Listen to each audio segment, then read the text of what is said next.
नमस्कार दोस्तों। तो इस सीरीज में हम कलेक्शन फ्रेमवर्क के बारे में जानने वाले हैं कि कलेक्शन फ्रेमवर्क होता क्या है।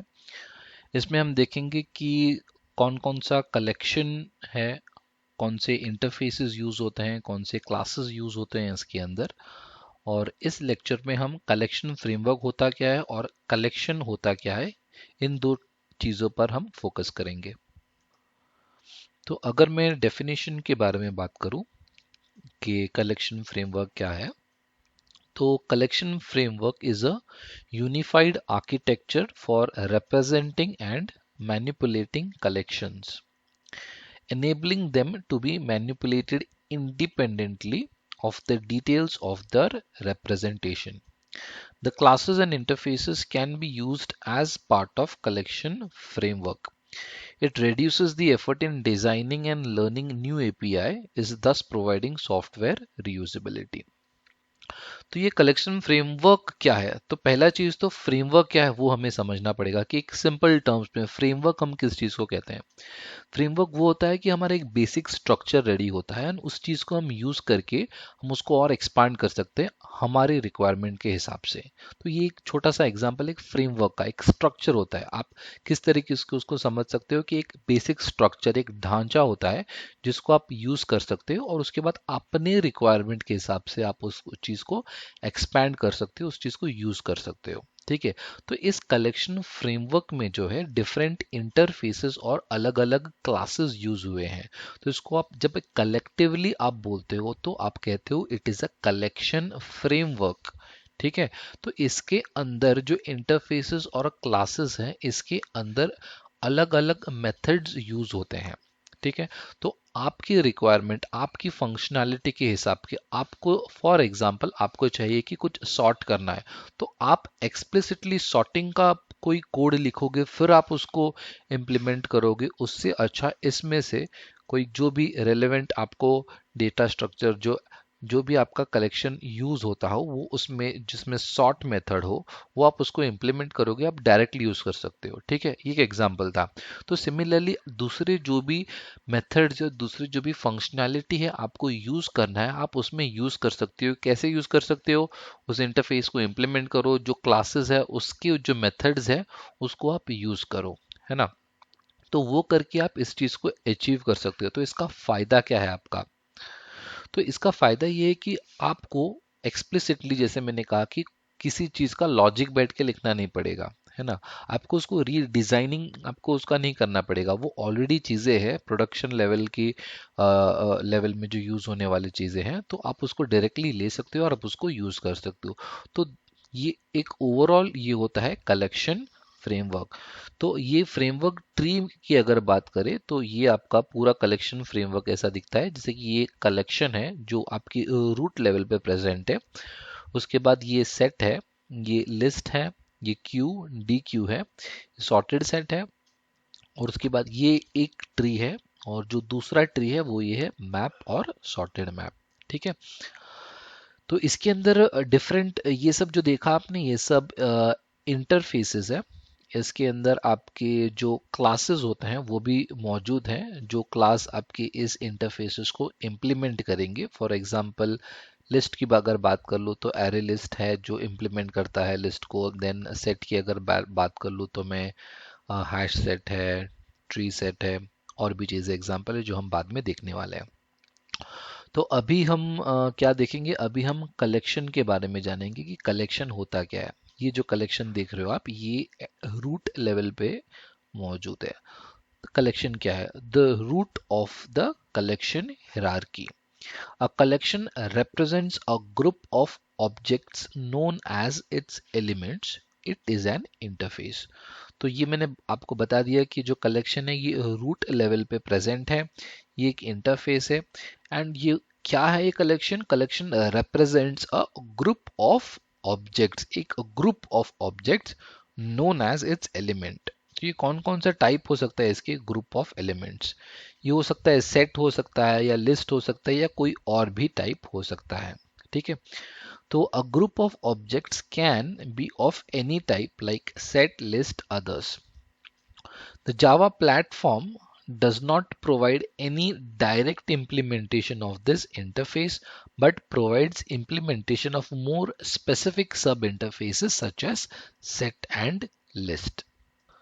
तो मैंने क्या कहा अभी कि ये जो कलेक्शन होता है, जो जावा प्लेटफॉर्म जो है वो इस कलेक्शन का डायरेक्ट इम्प्लीमेंटेशन नहीं प्रोवाइड करता है, but in the form of set and list वो प्रोवाइड करता है. Doesn't provide any direct implementation of the interface but provides implementation of more specific sub interfaces such as set and list. ठीक है. तो अभी हमने इसका थ्योरेटिकल डेफिनेशन देखा, हमने समझा कंसेप्ट इसका होता क्या है. अभी हम प्रैक्टिकली देखेंगे कि ये कलेक्शन को कैसे आप यूज कर सकते हो. तो मैंने क्या किया, मैंने अभी इक्लिप्स खोला. तो उसके बाद क्या करना है आपको, ये जो पैकेज बनाया हुआ है कलेक्शन फ्रेमवर्क, अगर आपको पैकेज बनाना है तो उस प्रोजेक्ट में जा सकते हैं, आप राइट क्लिक कर सकते हो, उसके बाद न्यू सिलेक्ट कर सकते हो और पैकेज सिलेक्ट कर सकते हो. ये देख लीजिए, राइट क्लिक किया, उसके बाद न्यू करने के बाद आप इसमें से पैकेज सिलेक्ट कर सकते हो और पैकेज आप क्रिएट कर सकते हो. ठीक है. तो ये पैकेज क्रिएट कर दिया कलेक्शन फ्रेमवर्क. उस के बाद आप क्या कर सकते हो, इस पैकेज के बाद राइट क्लिक करो, न्यू करो और क्लास सिलेक्ट कर दो. क्लास को अपना नाम दे दो. मैंने दे दिया है कलेक्शन डेमो. ये मैंने ऑलरेडी बना के रख दिया है, तो इसी में हम लोग एडिट करेंगे अभी. ठीक है. तो ये मैंने बना दिया कलेक्शन डेमो. उसके बाद ये मेरा मेन मेथड है, अभी इसके अंदर आता है. तो फर्स्ट हमने क्या किया, हमने लिखा कलेक्शन. ठीक है. ये उसका टाइप दे दिया स्ट्रिंग, ये उसका रेफरेंस वेरिएबल बना दिया इज इक्वल टू न्यू. उसके बाद हमने क्या ले लिया यहाँ पर, एरे लिस्ट ले लिया. तो ये क्या है, हमारा पॉलीमॉर्फिक स्टेटमेंट है. जो रेफरेंस जो की है वो उसका टाइप क्या है, इंटरफेस, और हम ऑब्जेक्ट बना रहे किसका, एक क्लास का. तो ये एरे लिस्ट क्या है, array list is a class, ये एक क्लास है. ठीक है. तो उसके बाद हम क्या करेंगे, इसमें जो collect OBJ dot add method use करेंगे. उसके बाद हमने क्या किया, सिटी 1 2 3 4 5 6 ये सिटीज इसके अंदर ऐड कर दिए हमने. उसके बाद हमने क्या किया, इसको प्रिंट कर दिया. ठीक है. देन हमने कोड लिखा है आइट्रेट करने के लिए. आइट्रेट को कैसे करेंगे आप, इसका जो टाइप है ये स्ट्रिंग है, आपको स्ट्रिंग लिखना है, एक वेरिएबल ले लेना है. उसके बाद ये जो ऑब्जेक्ट है कलेक्ट ओबीजे उसको यहाँ पर लिख देना है. उसके बाद आपने क्या किया, प्रिंट किया सिंपल इस चीज को. ठीक है. इस रेफरेंस को आपने इसको यहाँ प्रिंट किया और ये जस्ट न्यू लाइन है. इसमें आपने क्या कर रहे हो कि ये जो सेम लाइन में आने के लिए आप क्या कर रहे हो, इसको प्रिंट कर रहे हो और एक स्पेस दे रहे हो. ठीक है. तो अभी इसको हम सेव करेंगे और अभी इसको हम रन कर देंगे, तो हम देखेंगे आउटपुट इसका. तो ये रन हो गया है मेरा. और यहाँ पर देख लीजिए, जो पहला आउटपुट आपका आया है ये है. तो कलेक्ट ओबीजे है सिटी 1 2 3 4 5 6. उसके बाद ये जो आइट्रेट किया है आपने सिटी 1, उसके बाद स्पेस सिटी 2 3 4 5 6 ऐसा आ गया. तो ये जो टाइप हमने लिया ये टाइप स्ट्रिंग था. ठीक है. तो सिंपल आपको जस्ट बताने के लिए मैं क्या करूँगा, एक और बनाता हूँ मैं कलेक्शन जो टाइप रहेगा एरे लिस्ट का. ठीक है. तो इस बार मैं कौन सा टाइप का बनाता हूँ, इंटीजर बनाता हूँ. इंटीजर कलेक्ट ओबीजे 1 लिख देता हूँ is equal to new array list. ये तैयार हो गया मेरा. उसके बाद क्या करना है, हमको डॉट ऐड मेथड यूज करना है. डॉट ऐड, उसमें हम क्या चूज करेंगे, इंटीजर. इंटीजर में 1 डाल देता हूँ. ठीक है. उसके बाद मैं क्या करूँगा, इसको कॉपी पेस्ट कर देता हूँ स्टेटमेंट को.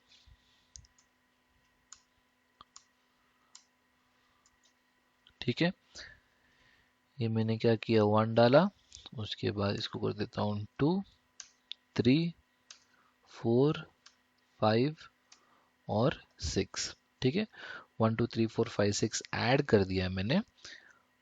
अभी मैं क्या करूँगा, जस्ट इसको प्रिंट कर दूंगा. मैंने क्या लिखा, सिस आउट लिखा. उसके बाद कंट्रोल एंड स्पेस ये करते हो तो आप पूरा print system dot out dot print ln आ जाता है. उसके बाद सिंपल इस कलेक्ट ओबीजे 1 को मैं यहाँ पर प्रिंट कर दूंगा. ठीक है. तो इसको जस्ट ऐसा लिख देता हूं मैं, कलेक्ट obj1 ऐसा लिख देता हूँ फॉर आर अंडरस्टैंडिंग। उसके बाद मैंने सेव कर दिया, अब मैं इसको रन कर देता हूँ। तो ये देख लीजिए हो गया, आउटपुट आ गया। ये लिख लीजिए, ये पहले का जो आपका आउटपुट है टाइप स्ट्रिंग है। अभी आपने कलेक्ट ओबीजे जो प्रिंट किया 1 2 3 4 5 6, ये जो आपका टाइप है वो है इंटीजर। अभी हमने इसको कैसे आइट्रेट किया, उसी तरीके से हम आइट्रेट सेकेंड वाला जो है उसको भी आइट्रेट कर लेंगे। आइट्रेट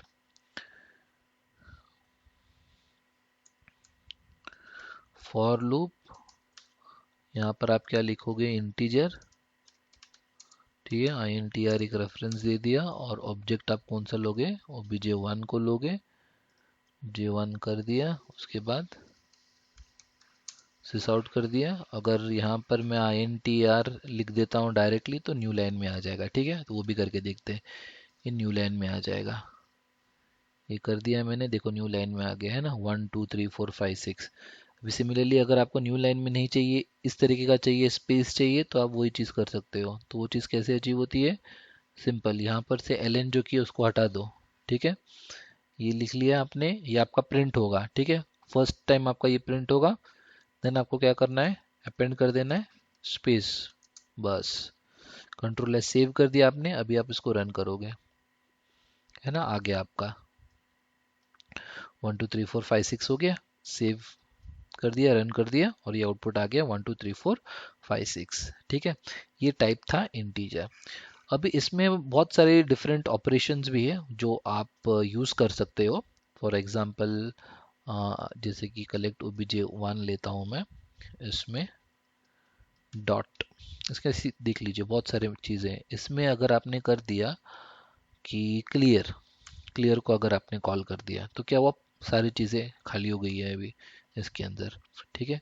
मैं क्या करूँगा, सिस आउट कर देता हूँ, फिर से इस चीज़ को इसके अंदर डाल देता हूँ, देखता हूँ अभी क्या आएगा, ठीक है। मैं क्या करूँगा,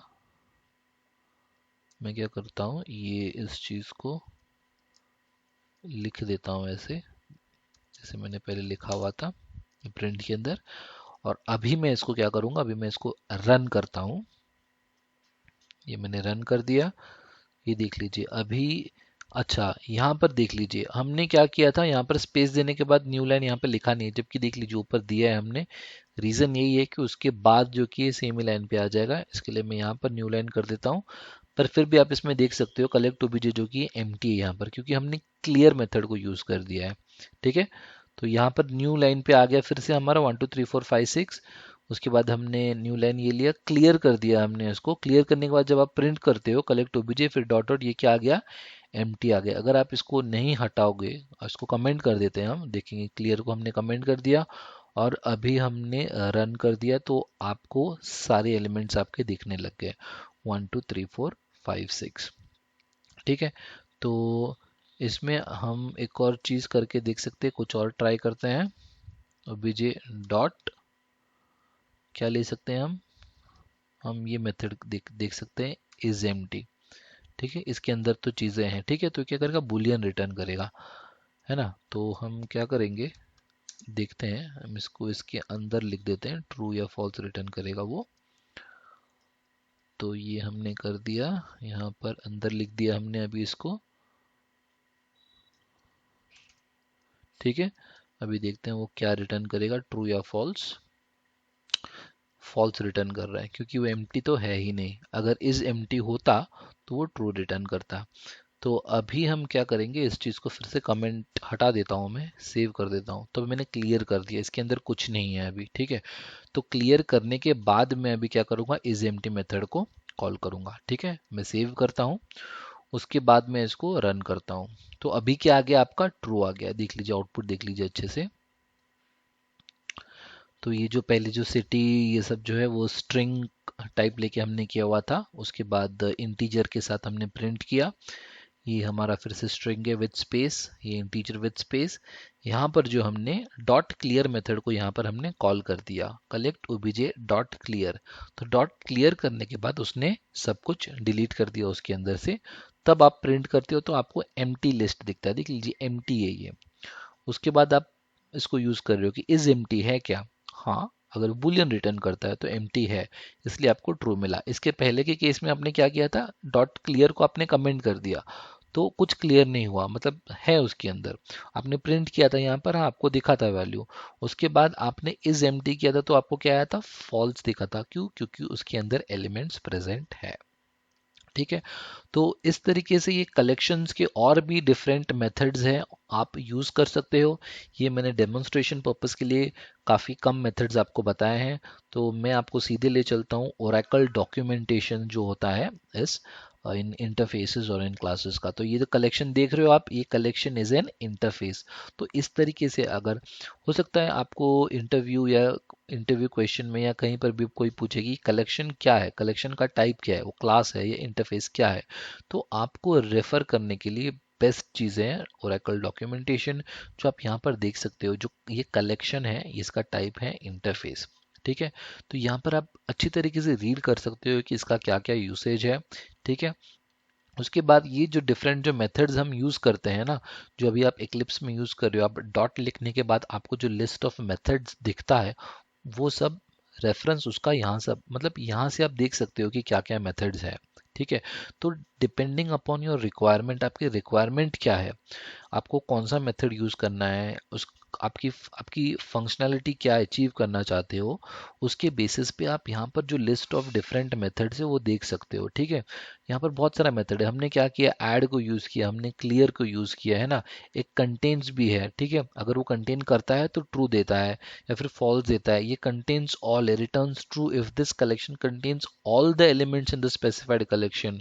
ठीक है। यहाँ पर आप पैरामीटर में कलेक्शन पास करोगे, और अगर सारे उसके अंदर कंटेन करता है, ये कंटेन्स ऑल मेथड में, तो आपको ट्रू मिलेगा या फिर फॉल्स मिलेगा। ठीक है। उसी तरीके से इक्वल्स, हैश कोड देख लीजिए, इज एम्प्टी का हमने यूज किया। ऐसे ही रिमूव है, साइज निकाल सकते हो आप। ठीक है। बहुत सारी चीज़ें मेथड्स हैं। तो ये आपको इसमें दिखेगा, ये आपका मेथड है, उसके पैरामीटर्स क्या रिसीव करता है, क्या रिटर्न वैल्यू उसका, ये आपको दिख रहा है यहाँ पर। और एक एक मेथड का पूरा जो डिटेल है आपको देखिए यहाँ पर सारी चीज़ मिल जाएगी आपको। साइज की मिल जाएगी, क्या आपको पढ़ना है यहाँ पर से आप रीड कर सकते हो। इज एम्प्टी के बारे में देखो, boolean is empty returns true if this collection contains no elements। ठीक है। तो उसी तरीके से एक एक मेथड जो है उसके डिटेल की, उसकी जो डिटेल्ड जानकारी आपको इस ओरेकल डॉक्यूमेंटेशन में मिल जाएगी। और ये बहुत इंपॉर्टेंट होता है क्योंकि आपके लिए ज़रूर, आपको ये तो पॉसिबल ही नहीं है कि आपको सारे कलेक्शन के सारे मेथड्स याद हो, और ये याद भी नहीं करना चाहिए। डॉक्यूमेंटेशन होता ही इस चीज़ के लिए, आपको रेफर करना चाहिए। और आपको उस हिसाब से आपकी जो रिक्वायरमेंट है, आपकी जो फंक्शनैलिटी है, जो आप अचीव करना चाहते हो, वो चीज़ आप इसमें से रेफर करके आप यूज़ कर सकते हो, आप अपने प्रोग्राम में इम्प्लीमेंट कर सकते हो। ठीक है। तो ये हमने अभी देख लिया कलेक्शन के बारे में। उसके बाद नेक्स्ट सीरीज, नेक्स्ट लेक्चर में एक एक करके हम सेट, लिस्ट और बाकी जो भी इंटरफेसेस और क्लासेस है उसके बारे में हम डिटेल में जानेंगे और प्रोग्रामेटिकली उसको हम अचीव करेंगे। तो इस वीडियो को देखने के लिए धन्यवाद।